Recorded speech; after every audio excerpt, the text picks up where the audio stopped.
આ ભાજપની સરકારે એમણે કરેલા કૌભાંડોને છુપાવવા માટે, એમના નેતાઓએ કરેલા ભ્રષ્ટાચારને છુપાવવા માટે મનરેગા યોજનાનું નામ બદલવા માટે એક બિલ મંજૂર કર્યું અને બિલ લોકસભાના સદનમાં પાસ કરવામાં આવ્યું છે।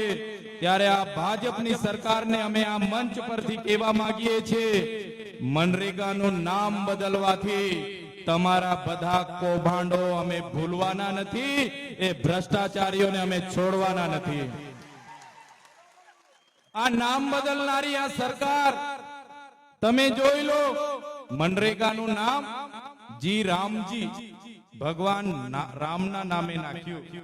જી રામજી, અમારા વડીલો, અમારા સંતો, અમારા મહંતોએ અમને કીધું રામજી તો આપણા હૈયે વસે છે, છતાં આ ભાજપની સરકાર ભગવાન રામને પણ એમના કૌભાંડો છુપાવવા માટે ઉપયોગ કરે છે। એ સરકારને જાકારો આપવાનો છે।